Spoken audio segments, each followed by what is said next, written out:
Kaugnay sa tensyon sa kanilang bahay sa Cavite at sa resulta ng eleksyon, makakapanayam natin ang nanalo muling kongresista sa ikalawang distrito ng Cavite, si Lani Mercado. Magandang umaga, Congresswoman. Good morning, Lani Mercado. Yes. Dagdagan mo naman ng Revilla. Married na ako.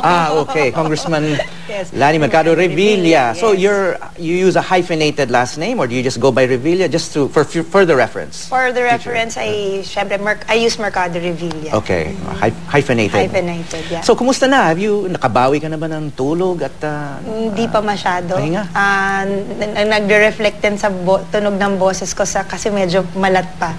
So it's my indication kung nakapagpahinga na ako pag nag-normalize na yung tono ng boses ko. So medyo malat pa ng konti.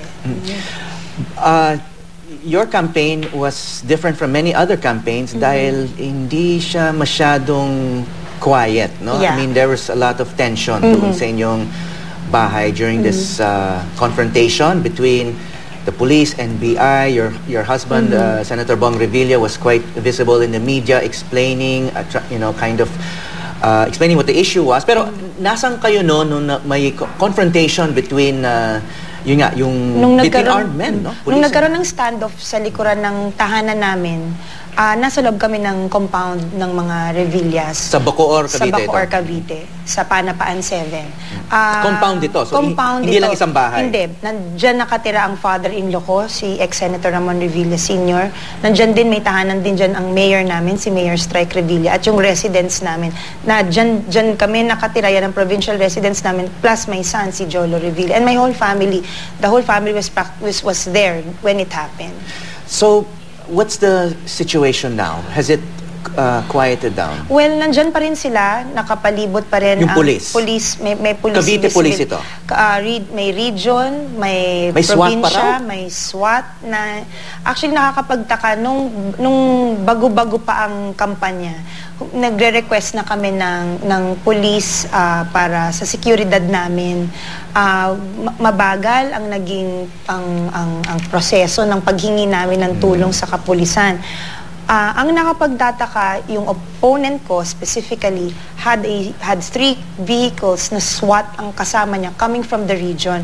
Hindi siya incumbent, ako yung incumbent. Doon na lang magtataka kami kung bakit ganun ang responde ng region. So why were you asking for police protection? Ano ba yung threats na natatanggap Well, niyo? nandyan yung tinetext o kaya may pananakot ang ating mga leaders. Nandiyan din yung nandiyan yung sinusugod yung iba't ibang mga tahanan ng mga leaders, not only in Bacoor alone but all over the province. Pag identified na John Vic Jolo ka or Jolo Revilla ka, may threat ang buhay mo. So bakit hanggang ngayon may nakapaligid pa doon? Hindi ko maintindihan yan. The police suspect that we have armed men inside our residence. We have rifles, mga armas, but we don't. Actually, But you must have some security, right? May security Private security? kami. Oo. Di ba sa And their security people are armed? Yes. Ang COMELEC allowed kami as candidates to have two security men. At yun, nag-comply po tayo niyan. And they are inside the compound? And they are with me when they are with me when I move around. Siyempre, nadadagdagan yan because my son is a candidate, meron din siyang security. When the mayor is within the premises of our compound, nandiyan din siya. Even Senator Bong also has. So, meron kaming mga ganyang mga seguridad. We are also allowed to request a security agency to be under to be part of our security team. At lisensyado yan, we got our permits from the COMELEC. So, ginagawa namin what is allowed by law. You've presented these to the police Yes, naman, yung COMELEC permits na yan. Because may hiningi pa raw silang search warrant, no? Yes. Para I think sinearch na nila yung vehicles, no? Gusto nilang hindi sila makakuha ng search warrant to search our residence. Kasi they assume na may mga tao daw kaming armado sa loob. Ang alam ko na search na nila yung mga vehicles ng NBI na yung mga taong yun ang sumaklolo sa amin dahil walang assistance from the PNP, wala kami nakukuhang saklolo mula sa kanila. Ang NBI ang sumaklolo sa kanila, kaya nagpapasalamat po kami sa responding ginawa ng NBI sa pamilya namin. So bakit sa NBI pa kayo humingi ng tulong? Dahil walang responde na galing po sa kapulisan.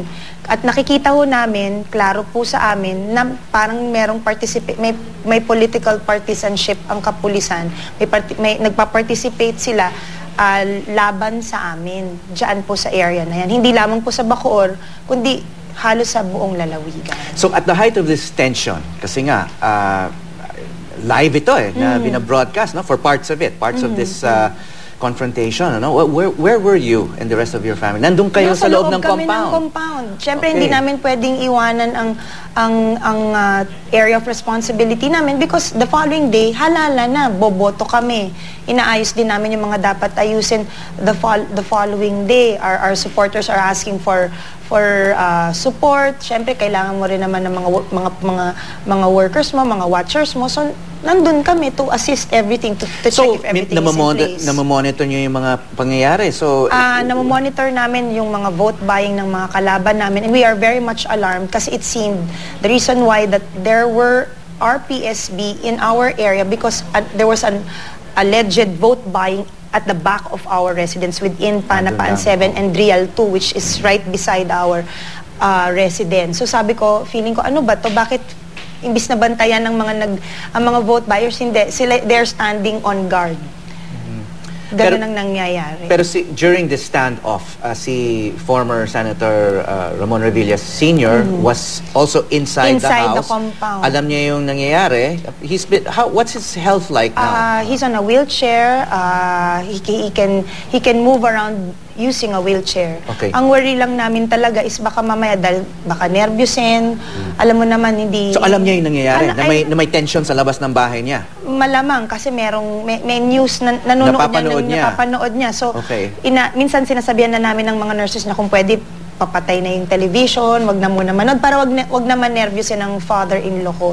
Plus the senator was also there, so he wanted Police Bacoor to mediate between the RPSB and the NBI agents, but unfortunately nagkatulungan pa yata yung Bacoor Police at saka yung RPSB laban doon sa mga NBI na nagbigay sa amin ng tulong, nagbigay ng tulong sa amin during the time that we needed help. Kasi sinasabi mo may partisanship na kaugnay ito, no? But patapos na halos yung bilangan, no? I mean, na-proclaim ka. Na-proclaim na po ako. Pero hanggang ngayon, nandun pa rin yung police. So, how do you think this will end? Our lawyers will be filing cases. Actually, as we speak, I'm sure may naifa-file na po ngayon na kaso laban po sa mga kinaukulan kasi they always claim na itong mga pulis na to hindi naman makikilos kung walang nag-uutos sa kanila. So gusto nilang pumasok sa bahay nyo para mag-search ng mga illegal firearms. Opo. Actually, and then hindi nyo pinapayagan? Opo, dahil wala pong search warrant. Karapatan po namin na humingi ng kung may search warrant, makakapasok sila? Of course. Kasi pag wala pong search warrant, parang papasok na lang sila. Actually, they wanted that. Gusto nilang mag-search sa loob ng tahanan namin, magsasign kami ng waiver, which we did not allow. Kasi parang lumalabas naman, ano ba talagang hinahanap ninyo sa residence namin? They tried to secure a search warrant, pero up to this day, wala po silang makuha. Kasi walang basihan po talaga ang kanilang paghalugog o pag-search sa loob ng tahanan namin. And of course, the PNP Chief Purisima knows about this kasi sa ilalim niya itong mga taong to rin. Plus, the Senator has asked for his help. And then, ano yun? Itutuloy pa rin nila itong standoff? Hindi ko talaga po maintindihan. Naproklama na po kami, tapos na po ang halalan. Tapos na ang halalan sa lungsod ng Bacoor, sa lalawigan ng Cavite. Ano pa? Yun ang kahilingan namin sa kanila. Okay, so hindi pa tapos yan, but moving forward, you've won, and anong priorities mo as a congresswoman in this term? Well, there are still unleft business sa ating mga isinusulong na batas sa Kongreso. Nandyan yung mga local bills na kailangan ko pang i-file. At mga national bills na may prioridad, syempre ilalahad sa atin yan ng LEDAC pagpasok ulit natin sa Kongreso. Si Jolo, kumusta? I mean, he's been, has he been proclaimed? He has been proclaimed together with Governor John Vic last night. Congratulations sa kanila. Nagpapahinga muna dahil kagabi lang yung proklamasyon nila. Okay, any plans for the family? Are you going to celebrate first or no reason to celebrate yet? Wag muna, siguro pahinga lang ng kaunti pero may mga susuungin na namang mga dapat suungin para lang sa proteksyon ng pamilya, and at the same time to continue our jobs as ako as representative of the 2nd District of Cavite, and si Senator Bong has to go back to the Senate as well. Okay. Thank you. Thank you for your time. Maraming salamat, Representative Lani Mercado Revilla ng 2nd Distrito ng Cavite.